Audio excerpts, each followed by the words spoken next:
Hello everyone, welcome to part 9 of the decoding of the Gospel of Thomas. This will be the last part. We're going to start at verse 104. They said to Jesus, "Come, let us pray and fast today." Jesus said, "What sin is it that I have committed? Or wherein have I been overcome?"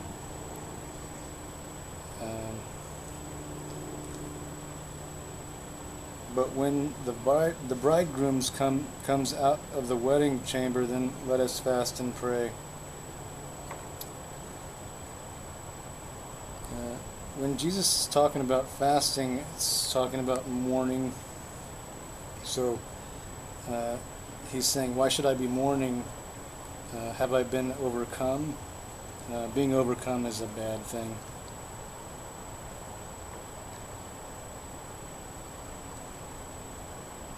But when the bridegroom comes out of the wedding chamber, then let us pray and fast. I think that's just on the surface, it's just a warning to beware of lustful attachments. But when it usually talks about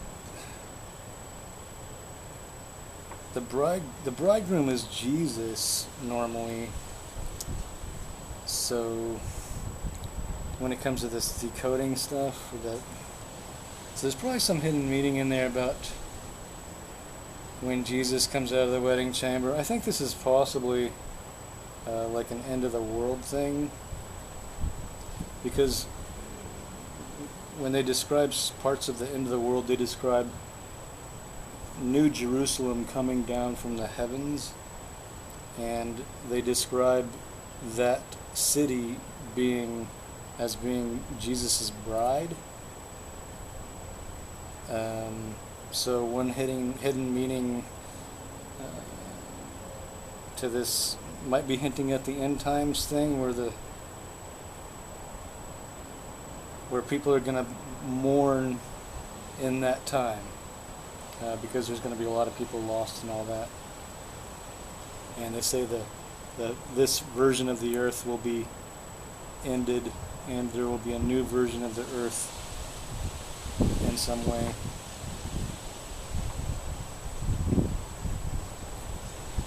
So one thing that they're trying to say here is that you don't need to fast unless you've been overcome or something bad has happened. In other words, don't fast unless there's something to mourn over. I would say fasting in general is kind of pointless unless you really have a serious specific need to do so. The New Testament seems to kind of say that it's just a ritualistic sort of unnecessary thing. 105, Jesus says, "Whoever will come to know the father and mother, he will be called a son of a whore." This is talking about how man likes to attack what he doesn't understand, and especially in Western society, if someone sees you meditating or hears that you meditate, they'll try to demonize you for it.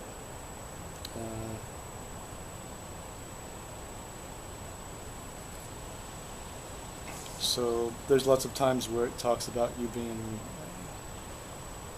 oppressed for praying, not for praying, but for meditating. Like if you do it like the church tells you, you're okay. But as soon as you say, tell me how to meditate and connect with God, you say that to anybody in church or like that, they won't even know what to say. Besides, like, they'll demonize you, which is pretty amazing, because that's what it's all about.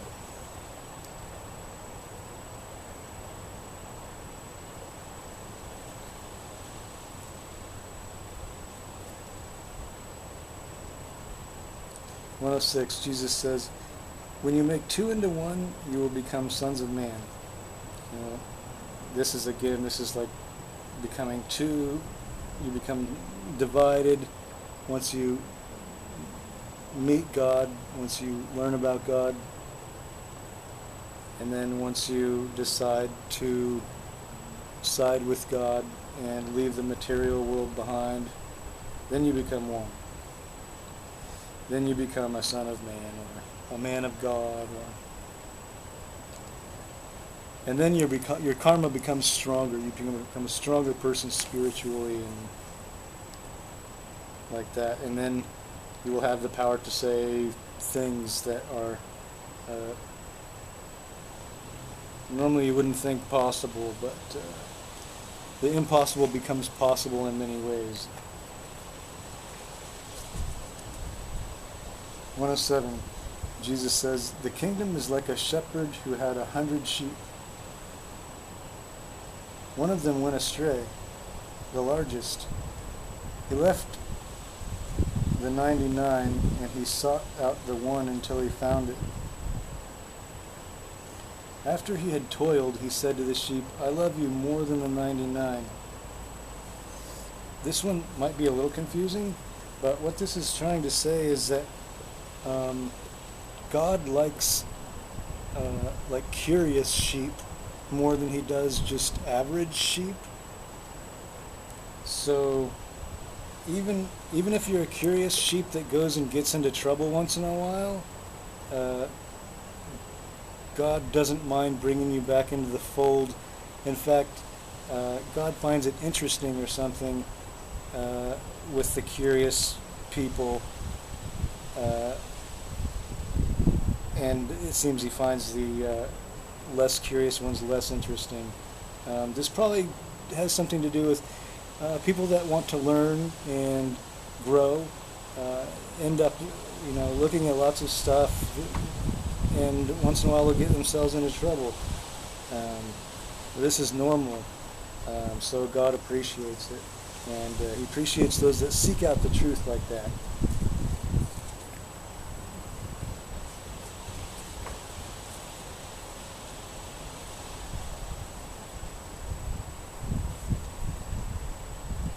Jesus says, "Whoever will drink from my mouth will become like me.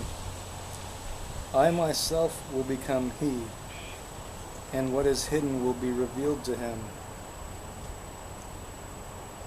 This is just trying to describe, if you drink from the bubbling well, which is like God in meditation, then you will become like God and like Jesus because you're like connecting with him. And then, things will be revealed to you when you do that. You'll see what, you'll kind of feel how God feels about things. 109, Jesus says, "The kingdom is like a person who has hidden a treasure in his field, of which he knows nothing."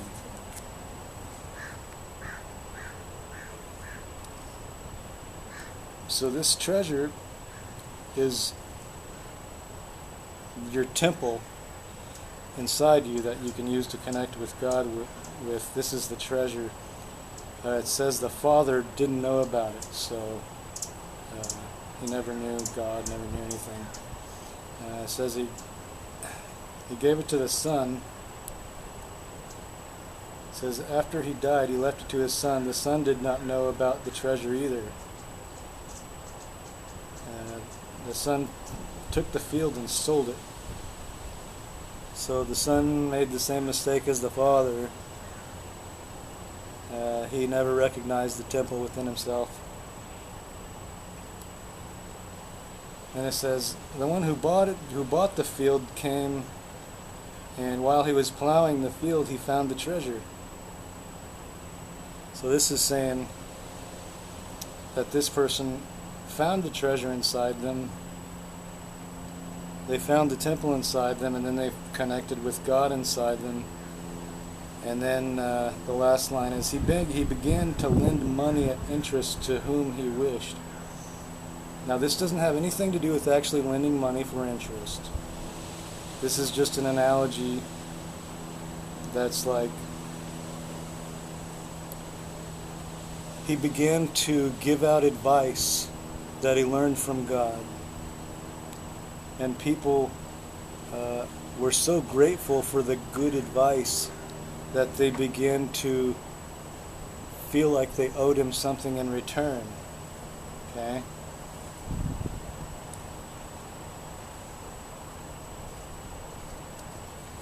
So that's what they mean by he began to lend the money at interest to whom he wished.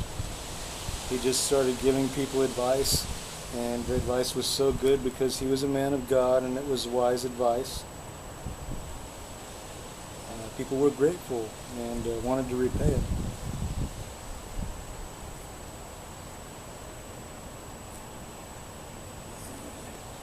Jesus says, "The one who has found the world and has become wealthy should renounce the world."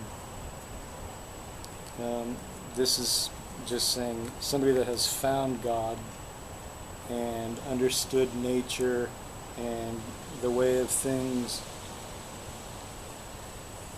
they will end up renouncing the world because once you see what man is doing to the world, you'll realize that God's way is better and man is misguided. 1:11, Jesus says, "The heavens will roll up before you, and the earth, and whoever is living from the living one will not see death."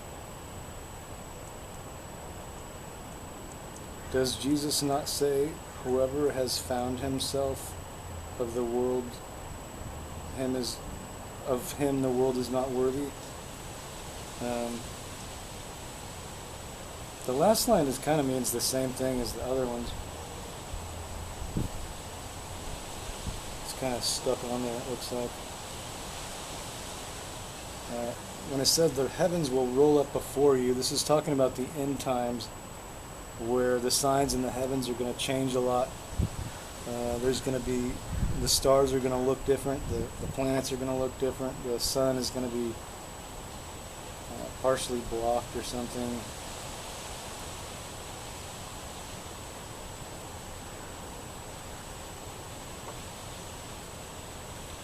And it's trying to say at that time, whoever is living from the living one, it says. So whoever is connected to God at that time will not see death, is what it's trying to say.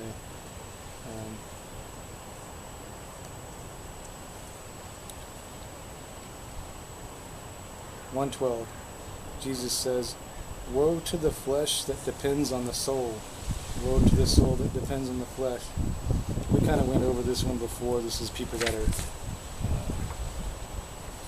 too attached to lust that they can't do anything else, and everything revolves around that.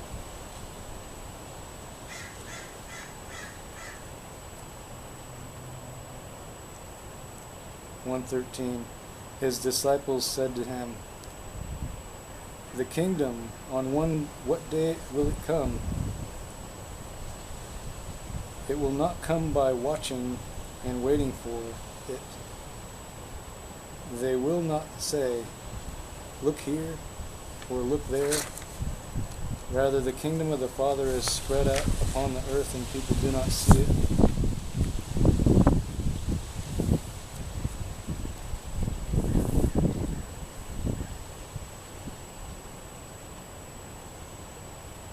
So this is kind of a weird one. The kingdom is inside you and all around you, they always say.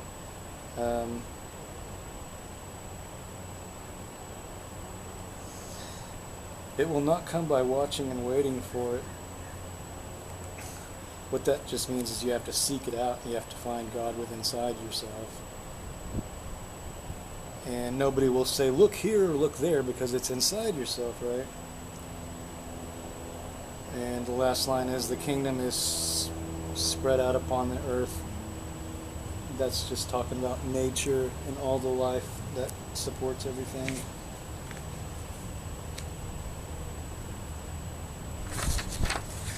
(114), last verse.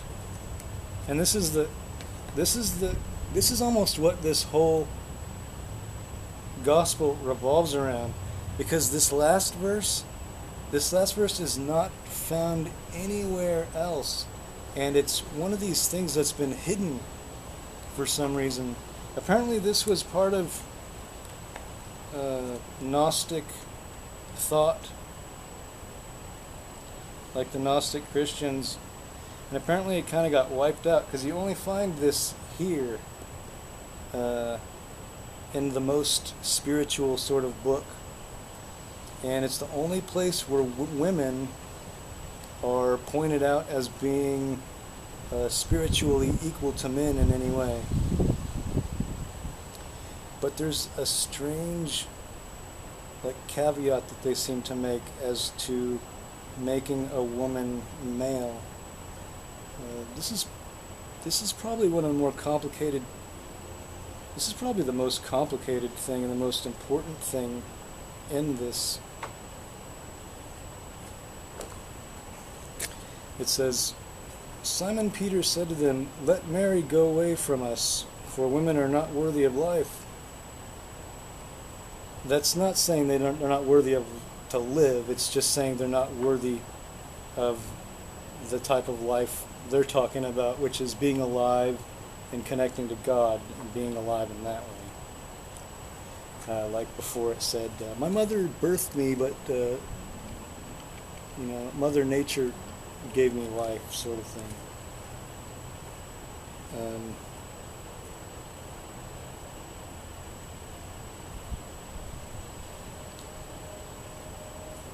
So the others were, or at least Peter was opposed to Mary even trying to meditate.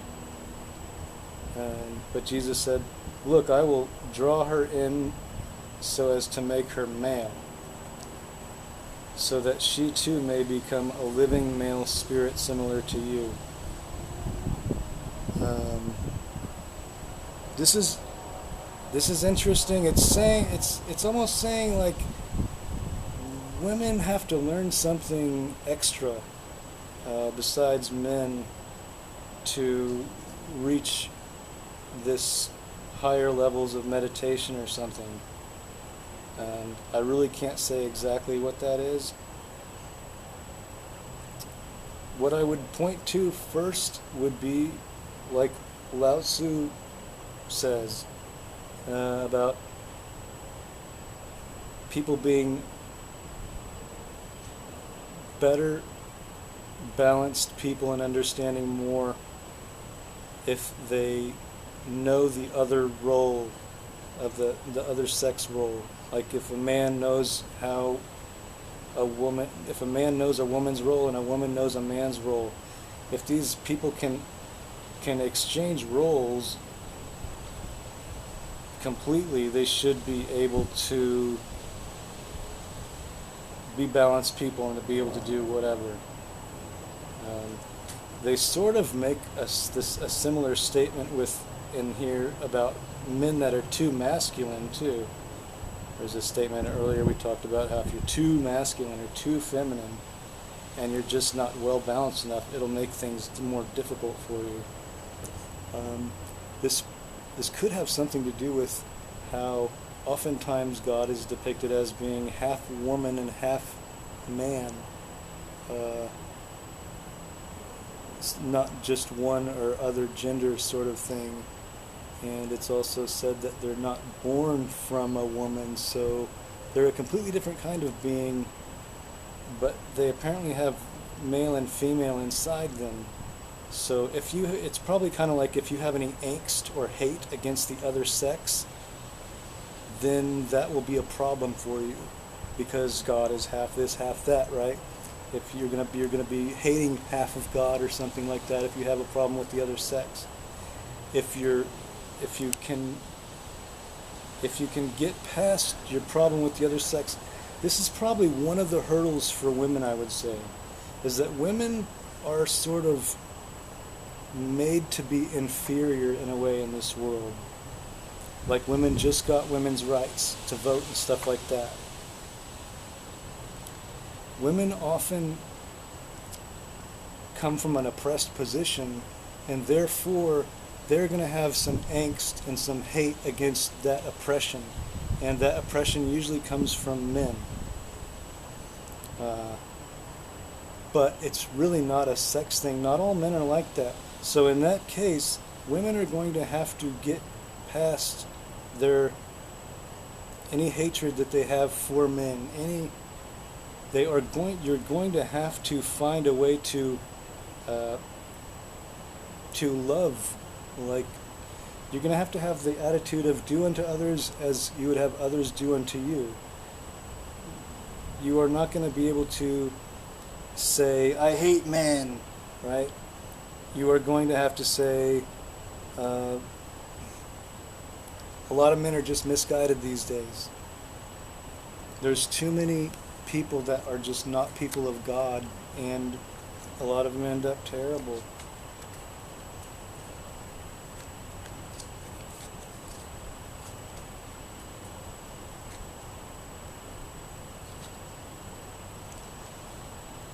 But I would say that would be the key to unlocking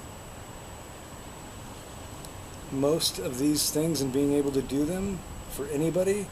The main key is to accept Jesus, to accept Jesus' message, and to accept everyone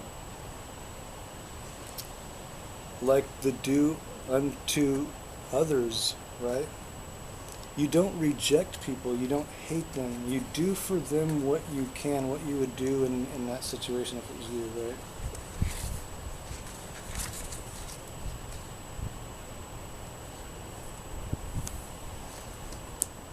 Okay, that's it, people. If you have any questions or comments, they're welcome. Thanks.